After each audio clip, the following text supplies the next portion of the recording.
Well, back home now, and it is a decisive week ahead for the future of the federal Liberal Party as it hopes to end its malaise over net zero and chart a more clearer course. Joining us live now is the Shadow Communications Minister, Melissa McIntosh. It's good to see you this morning, Melissa. Thank you so much. Thank you. So, where do you expect to land? I'm feeling a bit more positive than when we were spoke chatting last week. So you're Might be more because positive now. Maybe because I'm out of Canberra and back home. So elaborate more on that. Why are you feeling more positive today? I think even a week, and people do say a week is a long time in politics, but for me, I came to my position a number of weeks ago because I surveyed my community, so I felt really strong in that. But I think other members of the coalition have been stating their position, and I feel like we'll land something, and I hope. I'll go into that party room I've always said I would and keep representing my community. They don't want net zero. They are struggling under energy prices. Small businesses are closing. Manufacturers are closing. I think this is a really important position for us to make, and I hope we do the right thing by the Australian people. So the words net zero, are they going to be in or out of whatever the final position or communique is? Well, it's ultimately about what our position is going to be for the country, and my community does not want net zero because of these reasons. They think they're doing the right thing. They feel like they are. They're putting solar panels on the roofs. They can't afford the batteries, and they are suffering like they've never suffered before. And they said to me, ultimately, they want power bills to be lowered, and it is all about affordability of energy, number one. That's number one. Only 4% of people said emissions reduction should be our number one priority as a country.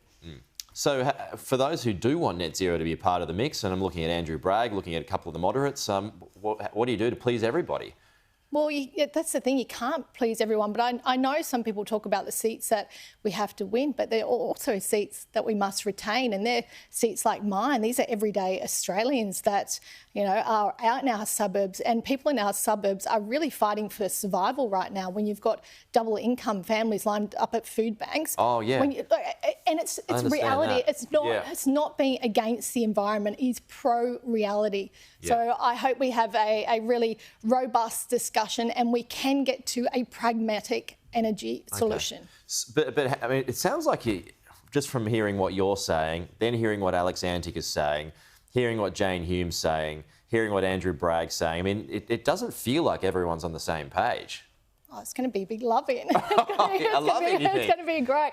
No, for me, my community also supports nuclear. 77% are supportive of lifting the ban. Let's have a short-term, a medium-term and a long-term solution. I think we do need to get more gas into the system. Been saying that for a long time. You go out to a manufacturer in Western Sydney, they say I can put all the solar panels in the world on the roof. It's not going to do anything. We need gas to furnace heavy industry manufacturing. Let's look at all of the options. But as I said to you, my community is super strong on not wanting net zero. It is killing them. It is killing everyday Australians. They don't want us going on this path.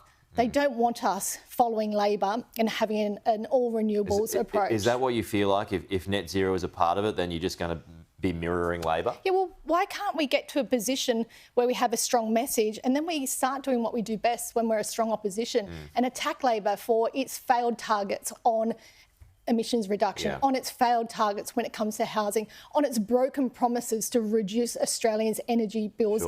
That's where we need to go next. What do you do then about the message this sends to, say, your Teal seats, to the younger generation in particular, younger voters, and there are going to be more and more of them who care about the climate, who care about emissions? I mean, are you moving against them? Well, we're not saying no to reducing emissions, but we just can't keep going the way we are when it is renewables only and it is not bringing down prices.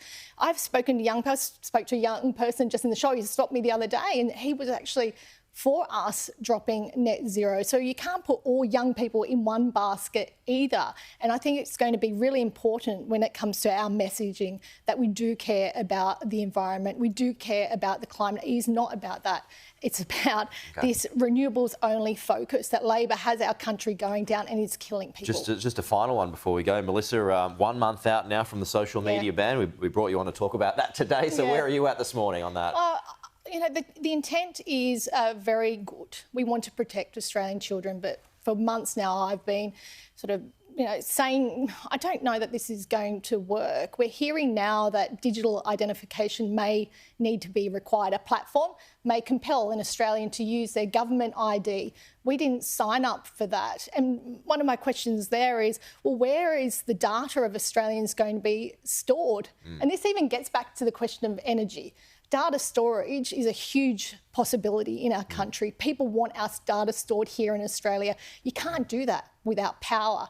Right now, that power is our local energy grid. So we need to be looking at nuclear and other power options for the future. Yeah. I'm also questioning, the platforms that are in or out. Just last week, the government announced another 2 platforms that will be included. People just don't know. So you've got the issue with digital ID, you've got which platforms are in or out, and Australians are telling me families that have lost loved ones to harm when it comes to social media, inappropriate content, that they don't feel Australians are ready because the government is not pushing this enough, not letting Australians know. So big questions. The intent to protect kids is strong, but this is going somewhere else. OK, I know this is a state issue, not so much a federal one, but those images that we saw on the weekend of the Nazis out the front of New South Wales Parliament, I mean, have you got a view on that this morning? It should never happen. Yeah. And the fact that it's potentially a communication error, that's not good enough. The government needs to get to the bottom of it very quickly and ensure that this doesn't happen again. All right.